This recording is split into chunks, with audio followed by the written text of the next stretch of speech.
자식들이 할머니, 명절 저희 아니어도 왔어요. 먼저 찾아오는 부모는 이것이 다릅니다. 자녀가 그리워하는 부모의 3가지 영적 비밀. 잠깐요. 올 리 없는 자식의 전화를 기다리면서 혹시 지금도 핸드폰을 손에 쥐고 계세요? 내가 어떻게 키웠는데 전화 한 통이 없나? 이 서운함, 지금 목 끝까지 차오르신 분, 오늘 이 영상 꼭 끝까지 봐주세요. 그 서운한 마음이 사실 자식을 더 멀어지게 만드는 이유가 되고 있을 수 있어요. 오늘 그 이야기 드릴게요. 오늘도 이 길을 찾아오신 당신, 어서 오세요. 오늘 산책길은 유난히 조용합니다. 바람도 잠시 숨을 고르고 나뭇잎도 살며시 귀를 기울이고 있는 것 같아요. 그것은 아마도 오늘 이 길을 걷는 당신의 이야기가 그만큼 소중하기 때문일 거예요. 오늘 이 채널을 찾아오신 분들 중에 혹시 이런 마음을 품고 오신 분 계신가요?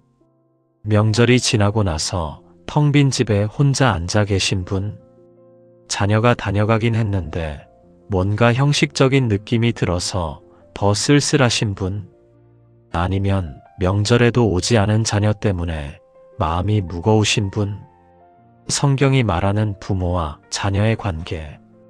여러분, 성경에서 부모와 자녀의 관계를 가장 아름답게 보여주는 장면이 어디인지 아세요? 저는 단연코 누가복음 15장 탕자의 비유라고 생각합니다.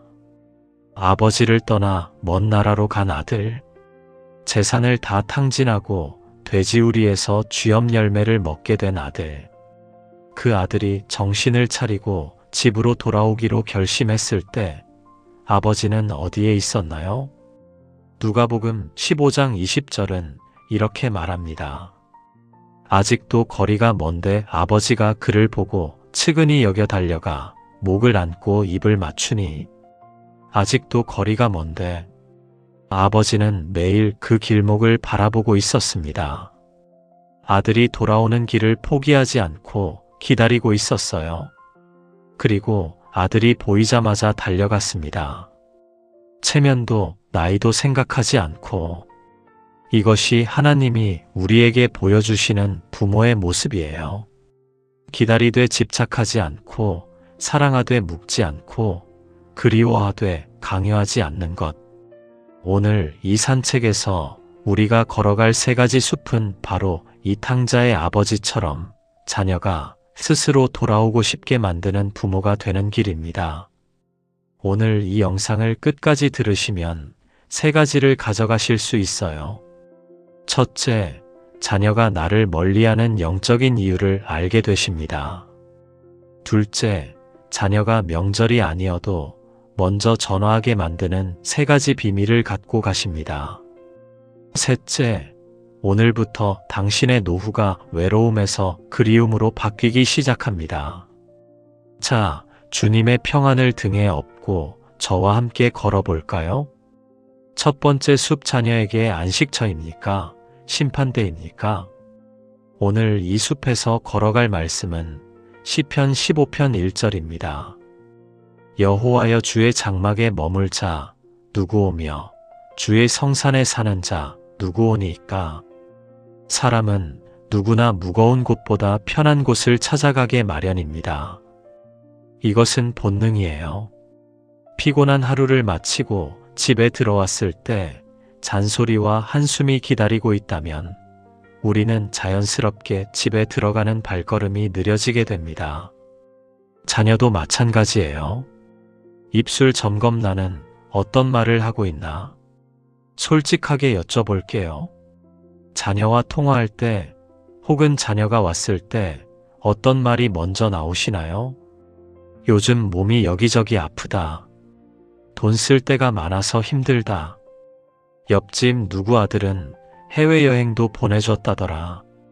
너희 형제는 왜 그렇게 사이가 안 좋냐? 나 죽으면 후회한다. 이런 말들 나쁜 마음에서 나온 것이 아니에요. 사랑하니까, 걱정되니까, 서운하니까 나오는 말들이에요. 그런데 자녀 입장에서 이 말들이 어떻게 들릴지 생각해 보신 적 있으신가요? 전화를 끊고 나면 마음이 무거워요. 방문을 하고 나면 기운이 빠져요. 그러다 보면 자연스럽게 연락이 뜸해집니다. 의도적으로 멀리하는 게 아니에요. 무겁기 때문에 피하게 되는 거예요. 잠언 18장 21절은 이렇게 말합니다. 죽고 사는 것이 혀의 힘에 달렸나니 혀를 쓰기 좋아하는 자는 혀의 열매를 먹으리라. 우리의 입술에서 나오는 말이 관계를 살리기도 하고 죽이기도 한다는 말씀이에요. 그런데 이 말씀에서 제가 특히 주목하는 부분이 있어요. 혀를 쓰기 좋아하는 자는 혀의 열매를 먹으리라는 부분입니다. 우리가 입술로 무엇을 심느냐에 따라 그 열매가 우리에게 돌아온다는 말씀이에요. 불평과 원망을 심으면 그 열매가 돌아오고 감사와 축복을 심으면 그 열매가 돌아옵니다. 서운함을 어디에 털어놓을 것인가? 그런데 여기서 이런 질문을 하실 수 있어요. 그럼 내 서운함은 어떻게 하나요? 억지로 참으라는 말인가요? 아니에요. 절대 억지로 참으라는 말이 아니에요. 서운함을 표현하지 말라는 게 아니에요. 서운함을 자녀에게 털어놓지 말고 하나님께 털어놓으라는 겁니다. 시편 62편 8절은 이렇게 말합니다. 백성들아 시시로 그를 의지하고 그의 앞에 마음을 토하라. 하나님은 우리의 피난처시로다. 마음을 토하라. 하나님 앞에서는 마음을 다 쏟아내도 됩니다. 서운함도, 억울함도, 외로움도 전부 하나님 앞에 털어놓으세요. 하나님은 그것을 다 받아주십니다. 그리고 그 자리를 평안으로 채워주십니다. 다윗을 보세요. 시편 전체가 사실 다윗이 하나님 앞에 마음을 토해내는 기록이에요. 시편 22편 1절에서 다윗은 이렇게 외쳐요. 내 하나님이여, 내 하나님이여, 어찌 나를 버리셨나이까? 이것이 원망이 아닌가요? 그런데 하나님은 이 시편을 성경에 기록하셨어요. 하나님은 당신의 솔직한 마음을 외면하지 않으십니다. 서운함은 하나님께 다 토해내세요. 그리고 자녀에게는 향기만 내뿜으세요. 70대 초반 권사님 이야기입니다. 자녀들이 1년에 한두 번밖에 오지 않아서 너무 서운하셨대요. 그런데 어느 날 자녀가 통화 중에 이런 말을 했대요. 엄마, 솔직히 말할게요. 전화하면 항상 아프다는 얘기, 걱정 얘기, 형제들 비교 얘기를 들어야 해서 전화하기가 무서워요.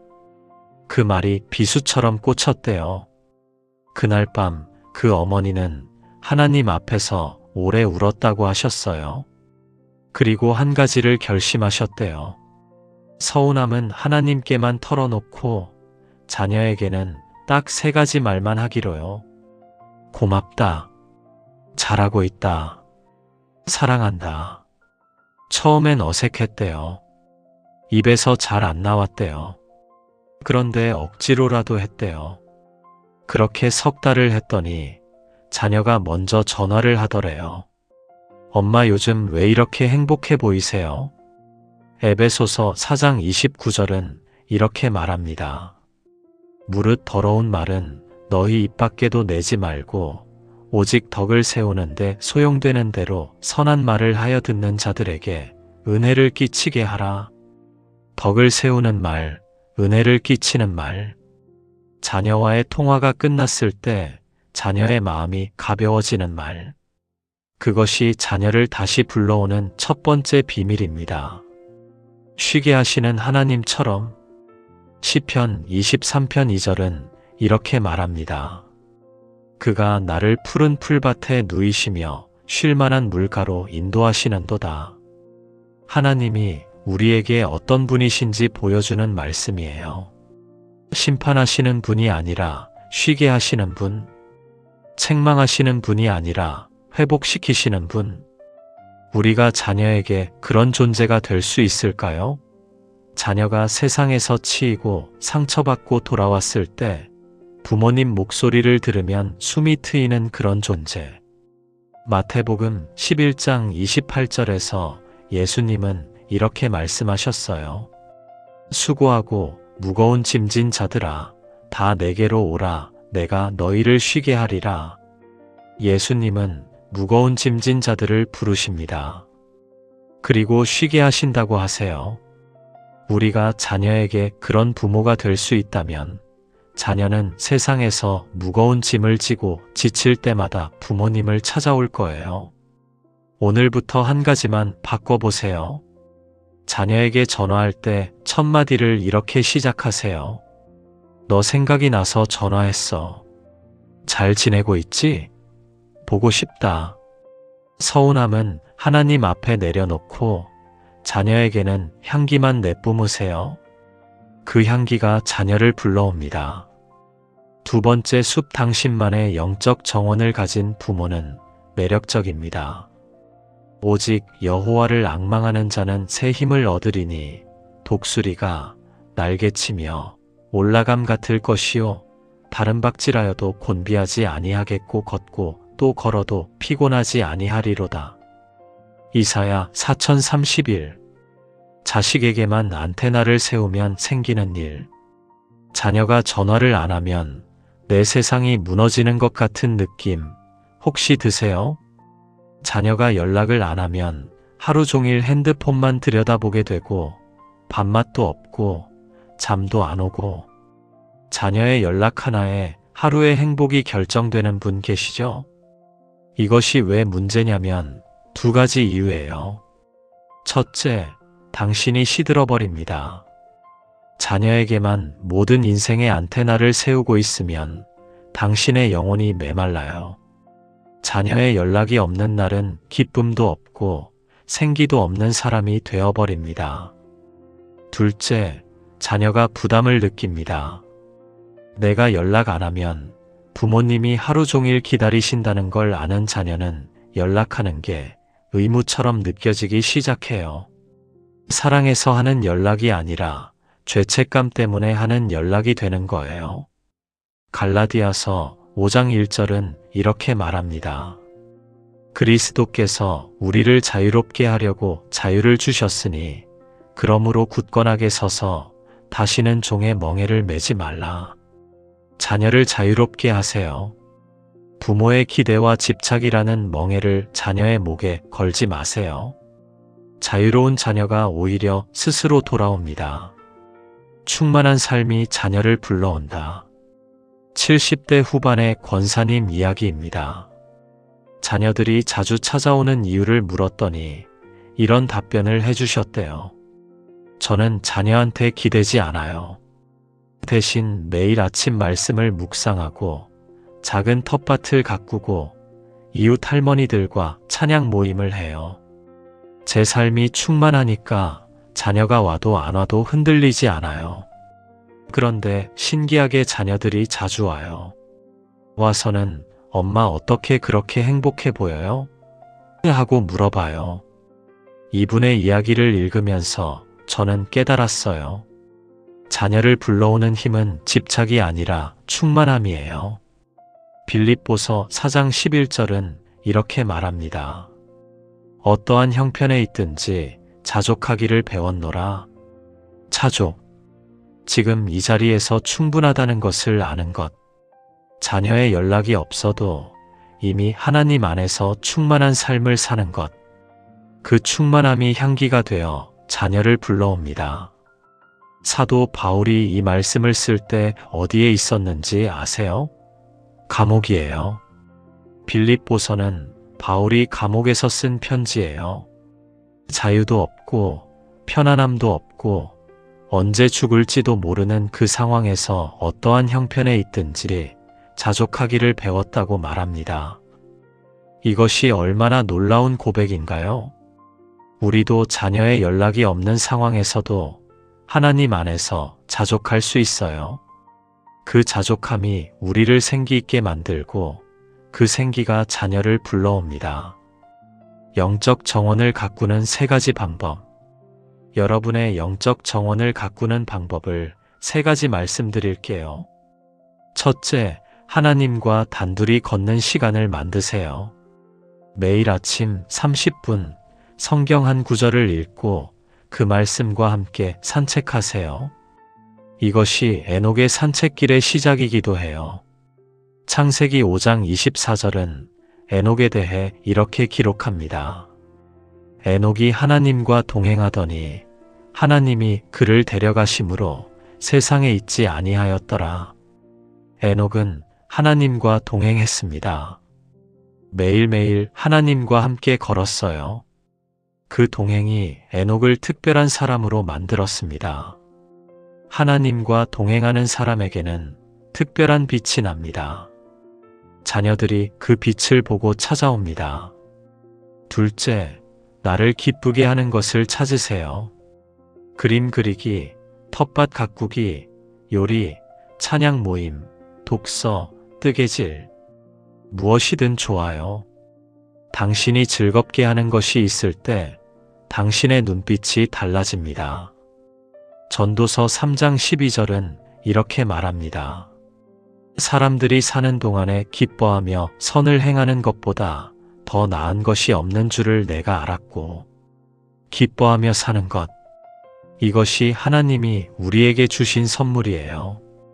자녀가 와서 우리 부모님은 참 멋지게 사신다는 존경심이 들게 하세요. 활기차게 자신만의 삶을 사는 부모가 가장 강력한 자석입니다. 셋째, 다른 사람을 섬기는 삶을 사세요. 자녀에게만 향해 있던 시선을 이웃으로 돌려보세요. 나보다 더 외로운 이웃, 나보다 더 힘든 형제를 섬기기 시작할 때 신기하게도 내 외로움이 줄어들고 삶의 보람이 생깁니다. 마가복음 10장 45절에서 예수님은 이렇게 말씀하셨어요. 인자가 온 것은 섬김을 받으려 함이 아니라 도리어 섬기려 하고, 섬기는 삶, 그것이 예수님의 삶이었고, 그 삶이 수천 년이 지난 지금도 수많은 사람들을 예수님께로 이끌고 있습니다. 우리도 섬기는 삶을 살 때 자녀들이 우리 부모님처럼 살고 싶다는 마음을 갖게 됩니다. 요한복음 15장 5절은 이렇게 말합니다. 나는 포도나무요 너희는 가지라. 그가 내 안에 내가 그 안에 거하면 사람이 열매를 많이 맺나니 나를 떠나서는 너희가 아무것도 할 수 없음이라. 하나님 안에 거할 때 열매가 맺힙니다. 자녀와의 관계라는 열매도 하나님 안에 충만히 거하는 당신의 삶에서 자연스럽게 맺히는 거예요. 독립적이고 충만한 부모가 가장 강력한 자석입니다. 세 번째, 숲돈보다 무서운 영적 권위를 세우세요. 오늘 산책에서 가장 핵심이 되는 구간이에요. 내 부모를 공경하라 그리하면 내 하나님 여호와가 내게 준 땅에서 내 생명이 길리라. 출애굽기 2012. 자녀가 부모를 찾는 진짜 이유. 자녀들이 부모를 찾게 만드는 가장 강력한 힘이 무엇인지 아세요? 돈이 아니에요. 유산이 아니에요. 영적 필요입니다. 자녀가 인생의 거친 풍랑을 만났을 때, 직장에서 힘든 일이 생겼을 때, 자녀 양육이 막막할 때, 건강 문제가 생겼을 때, 그때 자녀의 마음속에 이런 생각이 든다면 어떨까요? 아, 우리 부모님께 기도 부탁드려야겠다. 우리 부모님이 기도하시면 하나님이 들으시니까. 이 확신이 자녀 마음속에 자리 잡을 때 자녀는 자발적으로 부모를 찾아옵니다. 단순히 의무감이 아니라 진짜 필요해서 찾아오는 거예요. 야고보서 5장 16절은 이렇게 말합니다. 의인의 간구는 역사하는 힘이 큼이니라. 의인의 기도에는 힘이 있습니다. 당신이 하나님 앞에서 의롭게 살아갈 때 당신의 기도가 자녀의 인생을 바꾸는 힘이 됩니다. 자녀는 그 힘을 알게 되고 그 힘이 필요할 때 당신을 찾아옵니다. 기도의 권위를 세우는 부모. 커뮤니티에서 한 집사님이 나눠주신 이야기예요. 60대 후반이신 어머니를 둔 분인데 이렇게 쓰셨어요. 저희 어머니는 재산이 별로 없어요. 집도 작고 용돈도 많이 못 드려요. 그런데 저는 1년에 10번 넘게 어머니를 찾아가요. 이유가 뭔지 아세요? 어머니가 기도해 주시면 진짜 일이 풀려요. 제가 힘들 때 어머니한테 전화하면 어머니가 바로 기도해 주시는데 그 기도가 끝나고 나면 마음이 진짜 편안해져요. 그 평안을 받으러 찾아가는 거예요. 이 글을 읽으면서 저는 마음이 뭉클했습니다. 이것이 진짜 부모의 유산이에요. 통장에 쌓인 돈이 아니라 자녀의 마음에 심긴 부모님이 기도하시면 응답된다는 믿음. 이것은 성경에도 분명하게 나와 있어요. 욥기 1장을 보면 욥이 매일 자녀들을 위해 번제를 드렸어요. 그들이 차례대로 잔치를 끝내면 욥이 그들을 불러다가 성결하게 하되 아침에 일어나서 그들의 수요대로 번제를 드렸으니 이는 욥이 말하기를 혹시 내 아들들이 죄를 범하여 마음으로 하나님을 욕되게 하였을까 함이라. 욥의 행위가 항상 이러하였더라. 욥기 15. 욥은 자녀들을 위해 매일 기도했습니다. 혹시 내 자녀들이 잘못했을까봐 미리 중보했어요. 이것이 부모의 기도입니다. 자녀가 잘못했을 때 책망하는 것이 아니라 미리 하나님 앞에 자녀를 올려드리는 것. 기도하는 부모가 되는 실제 방법. 여러분, 기도의 권위를 세우는 데는 특별한 능력이 필요하지 않아요. 3가지만 하시면 됩니다. 첫째, 자녀의 이름을 매일 불러주세요. 매일 아침 자녀의 이름을 하나하나 부르며 기도하세요. 하나님, 오늘도 자녀 이름을 주님 손에 올려드립니다. 주님이 그 아이의 하루를 인도하여 주옵소서.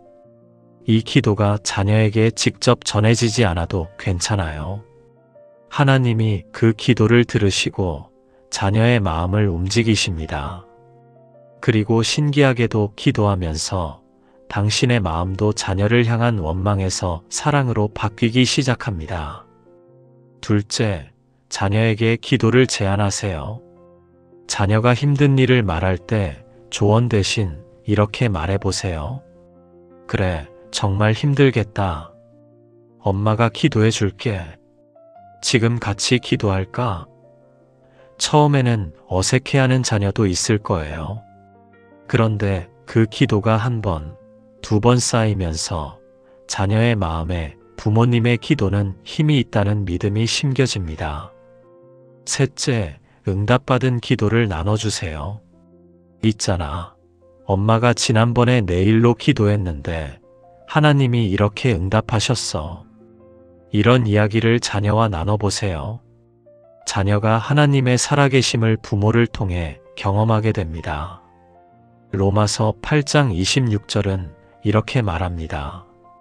이와 같이 성령도 우리의 연약함을 도우시나니 우리는 마땅히 기도할 바를 알지 못하나 오직 성령이 말할 수 없는 탄식으로 우리를 위하여 친히 간구하시느니라.